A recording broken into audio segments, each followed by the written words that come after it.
राघव, क्या कर रहे है तू? बर्तन मांज रहे? चुप चुप। बुआ जी, इट्स ओके, कोई बड़ी बात नहीं है। अभी तक इस घर में ऐसी नौबत नहीं आई है कि मेरे रहते हुए तू बर्तन मांजे। बुआ जी, अभी तो मैं ऑलमोस्ट कर ही चुका हूँ। कोई बात नहीं, क्या हो गया? मैं ना ये एजेंसी के मैनेजर को फोन करके कहती हूँ कि दूसरा स्टाफ भेजे। ये तो उफ। बुआ जी, आपको कुछ चाहिए क्या? नहीं, कुछ नहीं चाहिए। मैंने जो कुछ अभी देखा उसे बर्दाश्त करने की कोशिश कर रही हूँ। तुम्हारे लिए मेरे राघव बेटे को क्या क्या करना पड़ता है। बुआ जी,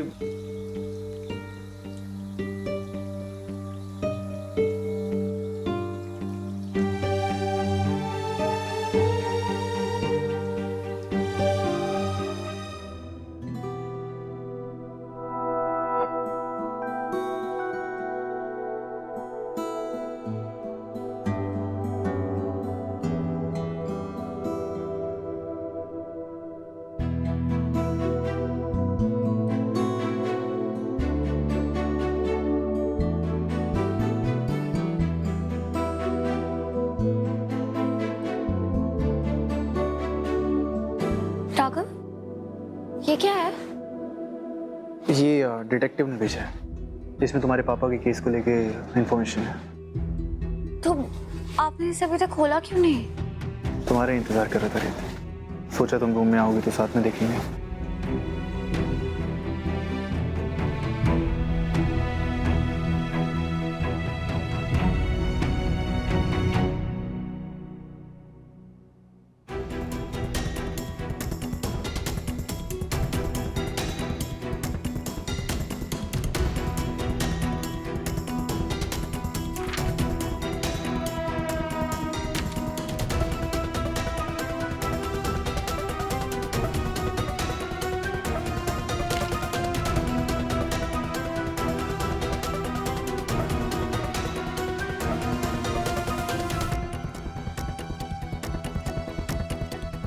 क्या है ये राघव?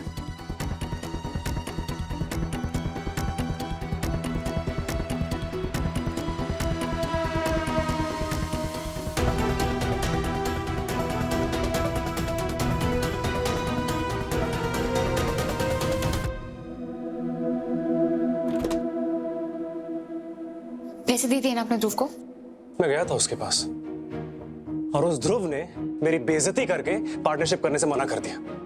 उन्नी उसने मुझे इतना जलील किया ना कि मैं तुझे बता नहीं सकता। चलो मेरे बारे में तो बोला सो बोला, उसने तेरे और राघव भैया के बारे में इतना भला बुरा कहा कि मुझे यकीन नहीं हो रहा कि तू कैसे उस बदतमीज लूजर के पीछे अपना टाइम वेस्ट कर सकती।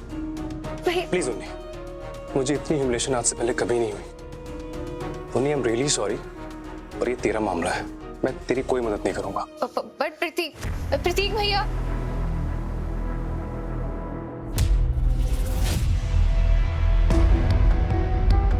तुम क्या कर रही हो? अरे मैं तो सिर्फ ये बोल रही थी कि तुमने बिल्कुल अच्छा किया जो तुमने उन्नति को नो बोल दी।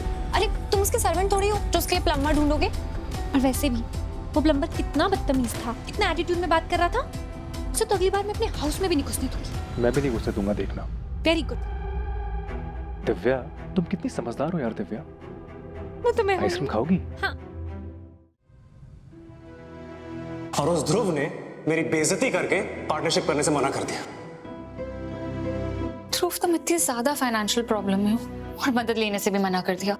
खुद को बेचोगे क्या अब?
तू राघव के बारे में चिंता कर रही है? नहीं बुआ जी, मैं तो ध्रुव के लिए परेशान हो रही, पता नहीं कैसे वो सब कुछ संभाल रहा है। एक मिनट, मैं राघव भाई के बारे में क्या सोचूंगी? छोड़ना, मैं कुछ ज्यादा ही सोच रही हूँ। नहीं बुआ जी, मैं जानना चाहती हूँ आप क्या सोच रही हैं। उन्नति बिटिया, तू तो जानती है राघव रीत के पापा की मौत का केस वापस खुलवा रहा है। हाँ, तो इसमें परेशान होने वाली कौन सी बात है? बेटा, रीत के पापा का खून जेल के अंदर हुआ था, वो खूनी अभी भी बाहर है। तो सोच, जो इंसान जेल के अंदर खून करवा सकता है, वो बाहर राघव के पीछे नहीं आएगा। वो अपने आप को बचाने के लिए राघव की जिंदगी को नुकसान पहुंचाने की कोशिश नहीं करेगा। बुआ जी, ये तो बहुत पुराना केस है और उसके बारे में कुछ भी पता लगाना इट्स इम्पॉसिबल। सो इतना स्ट्रेस मत लो।